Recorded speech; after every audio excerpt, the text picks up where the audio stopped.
A DUI is a serious charge, and the process can be overwhelming, but it doesn't have to be. I'm attorney Dave Maldonado, and I have the experience and knowledge necessary to effectively represent you and make the situation manageable. Visit BigSkyDefender.com today. Well, we decided we're going to have a new name.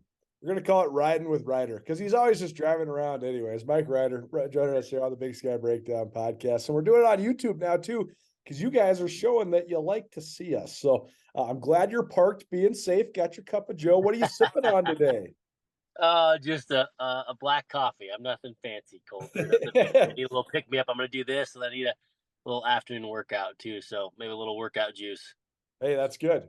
Keep it Yep. simple. That's the key to everything. Right. Well, for the first time all year, we are talking about a Bobcat loss that was surprising. I think we were talking after they lost to South Dakota State. You're thinking all these coulda, shoulda, wouldas, and but great effort. And I don't think Montana State took any sort of hit to their confidence or anything like that coming out of South Dakota State. I don't think they did coming out of this game either. We'll get to sort of that dynamic in a little while, but it was interesting to watch because I think that if you want to put the schedule in front of most people to analyze this and said, okay, the Cats are playing at South Dakota State, at Weber State, at Sac State, at Idaho, and at Montana. What's their overall record going to be? You'd say, I think they're probably going to be a 9-2 or an 8-3 team. And I think you'd think that was pretty dang good. And that's probably where the playoff seed. It's interesting now that they got their second loss before November, and that's uncharted territory under Brett Vigen. So, we'll get to all the big picture stuff after a minute, but what'd you just think of the game against Idaho on Saturday? Gosh, out of character for one. It turns out it's hard to win a football game, Colter, when you play really one half of football on offense. And I mean, you got to give credit to Idaho too. I mean, it was a perfect storm. I mean, look, you come off of a late kick down in Sacramento.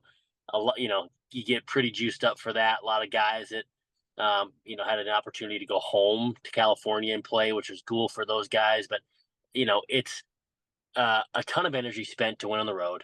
Late game down in Sacramento. You come home, shorter week, back on the road again against a very talented team coming off of a bye that is a really solid team with an awesome quarterback, good head coach. And so I think it was one of those perfect storms, Coulter, where you put that in with the fact that they got some stops early.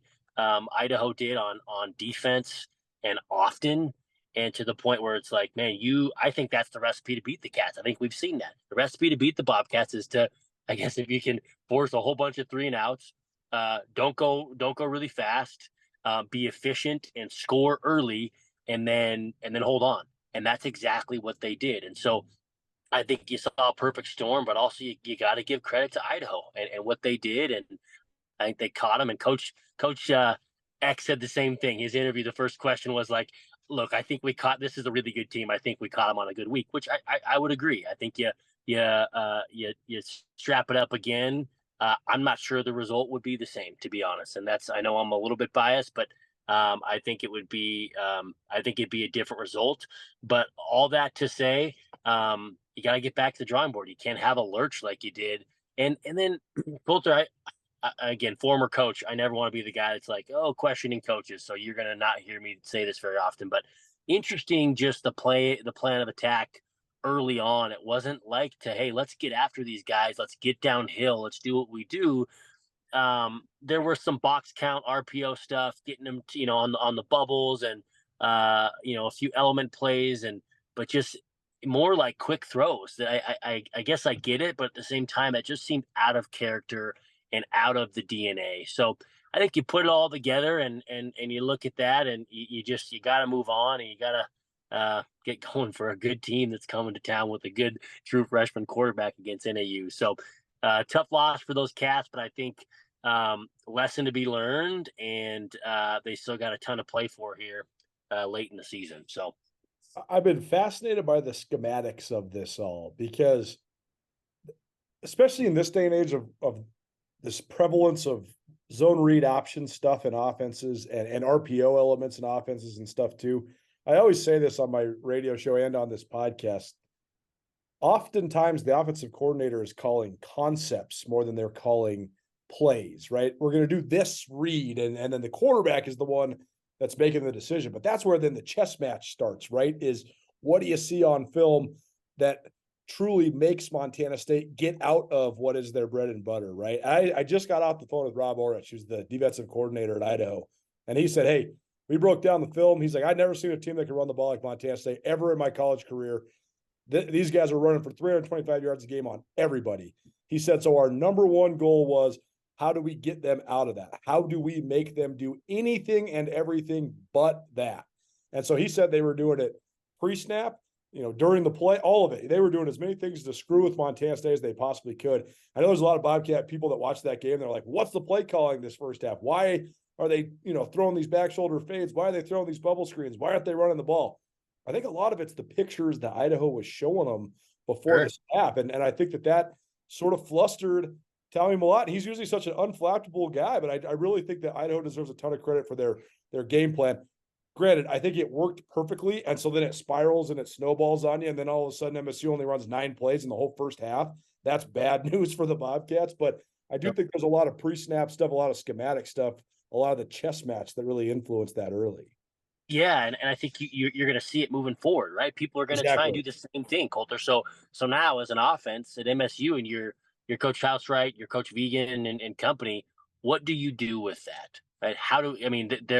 There's a little bit of like, okay, a blood in the water of sorts. And so how do you rectify this to make sure that you don't find yourself in that situation again? Well, you got to hit on some of those back shoulder fades. You got to have, when they mess and they change the picture on you and it looks like they're selling out to stop the run, you've got to have an answer to that. Right. And so I think in a lot of ways, just trying to be glass half full, good thing that this happened. And now you have to learn from it. And you've got to find some ammo and some answers as you head into the late part of the season and into the postseason, because people are going to watch exactly what Idaho did, and they're going to try and do the exact same thing. So how are you going to deal with it, right?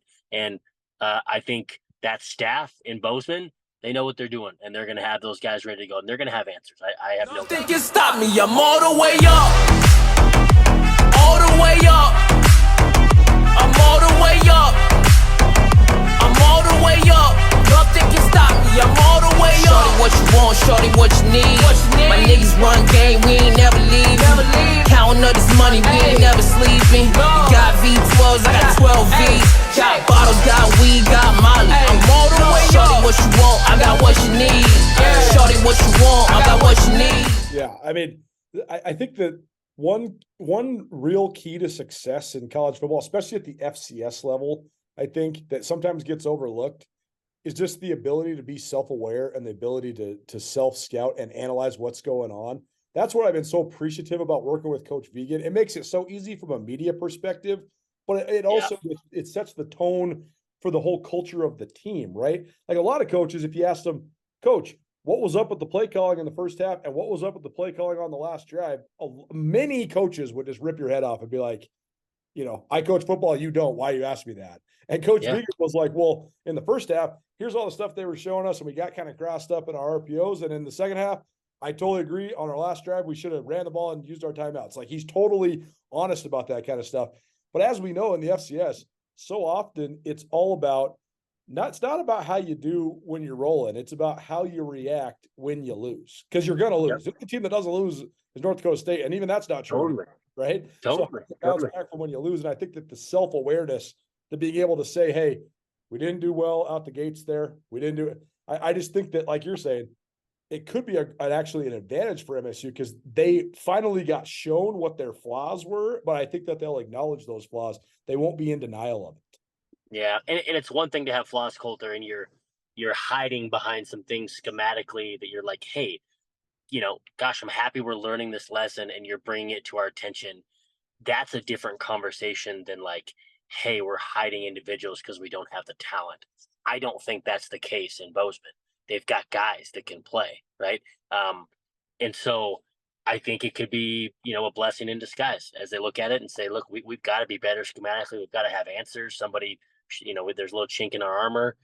And based on what you just, illustrated with Coach Vegan, that's going to be his approach. Guys, we got to have solutions. I mean, there's some humility in the whole thing too. And you know that some football coaches, they lack the humility. So he does not, and I appreciate that about him and the staff. And I'm sure that they're going to be geared up, and they'll have a really good game plan here for NAU. I have no doubt.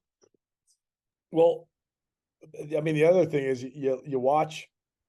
I think that's the other thing you got to, if you're the Cats, you got to remember is I was very, very impressed with Idaho.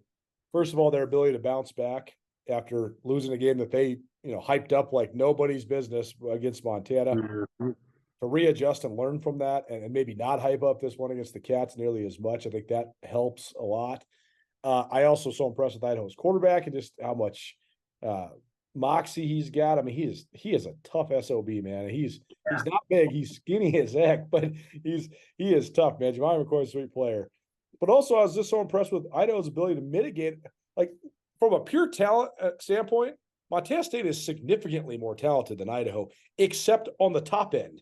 Idaho has the best quarterback in the league. They got the best offensive skill players in the league, and those two things plus their coaches help them hide a lot of the freshmen they're playing on defense. They help them hide their freshman and sophomore offensive linemen that they were starting in that game.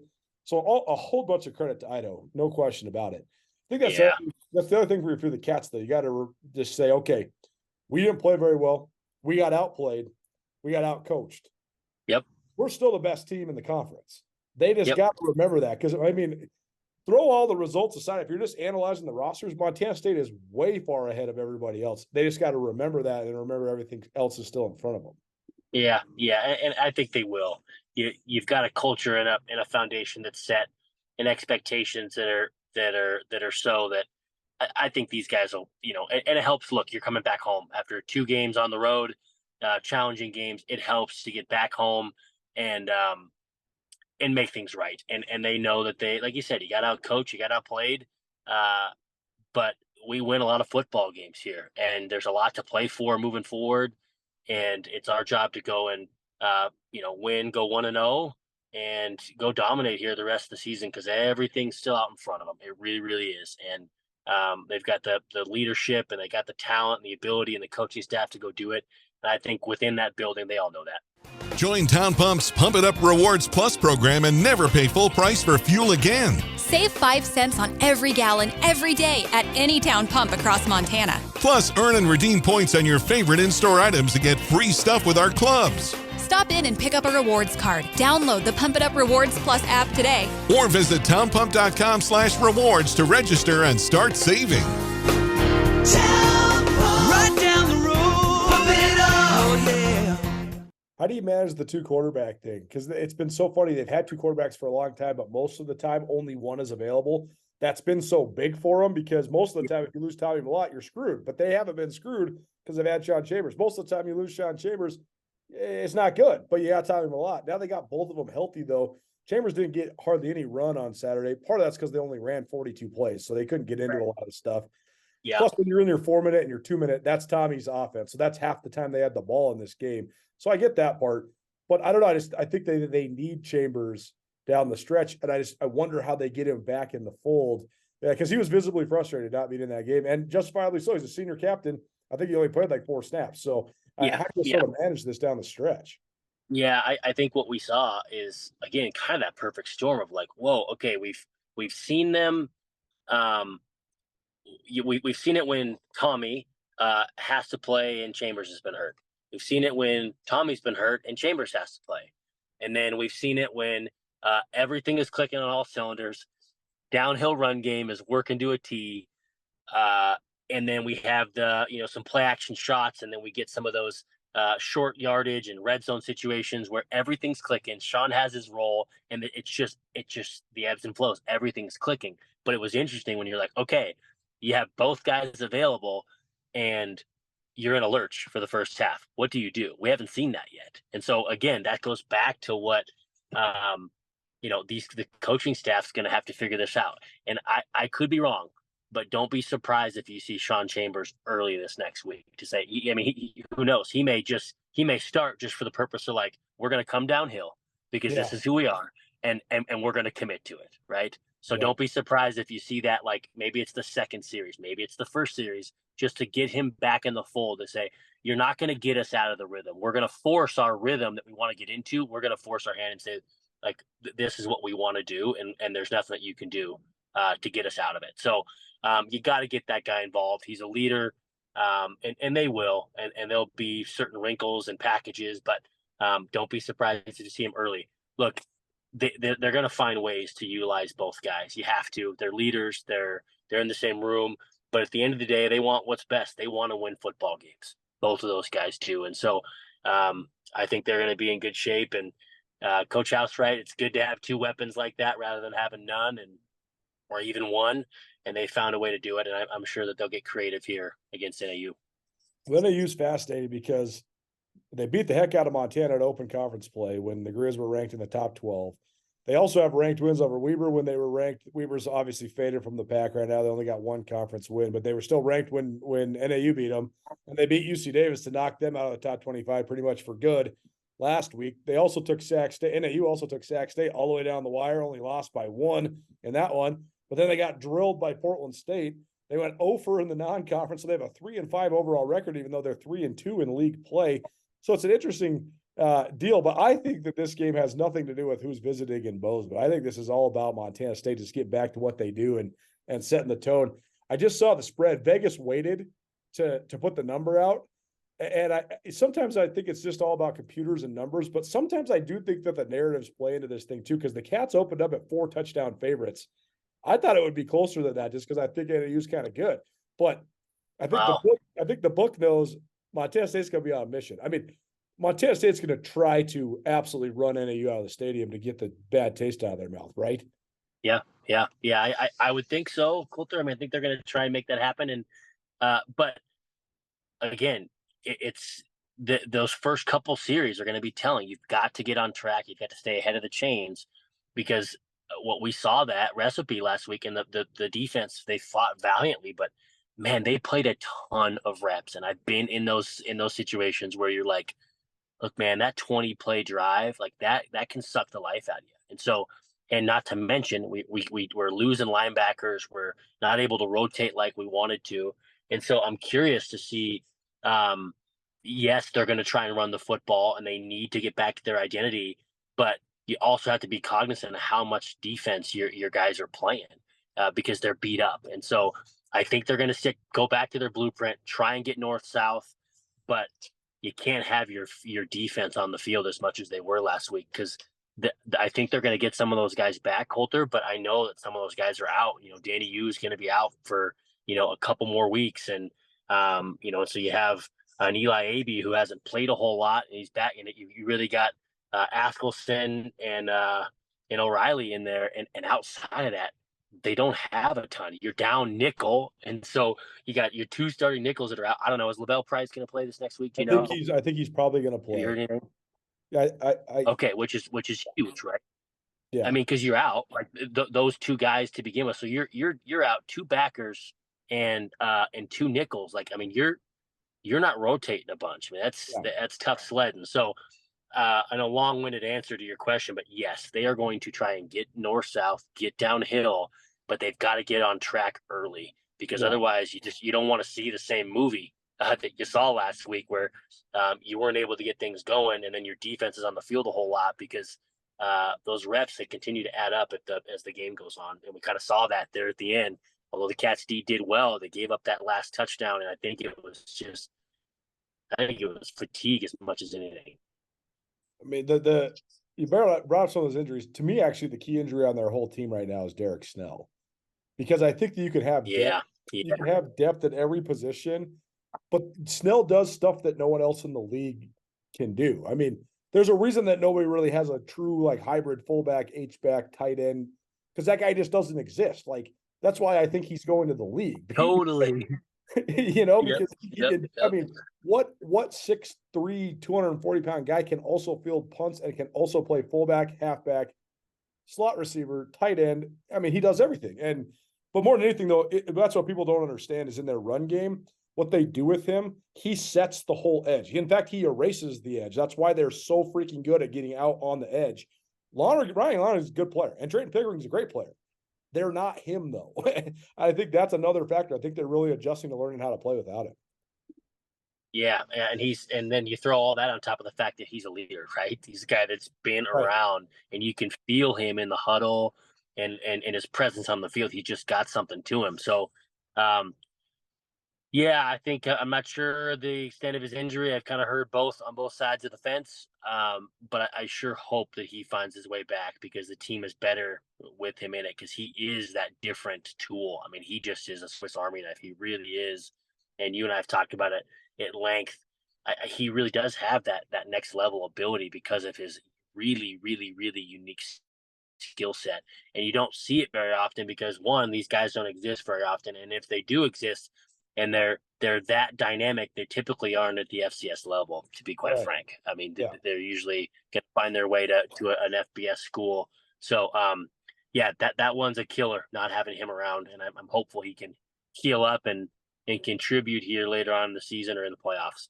Well, they said on Monday he's out for the rest of the regular season, but they are trying to get him back for the playoffs. So we'll see how that goes. He's Mike Rider, joins us once a week here on the Big Sky Breakdown. You can find it on the YouTube channel as well. Now, thanks for being here, man. Appreciate it. Good to see you, and we'll talk next week. Yeah. At Blackfoot Communications, our mission is to connect people, businesses, and communities, bringing a world-class fiber network to homes, communities, and businesses of all sizes ensures Montanans have access to fast, reliable, and secure internet and phone services. Are you ready for fiber internet? To find out if fiber is coming to your area, visit goblackfoot.com/readyforfiber. Connect to more with Blackfoot Communications.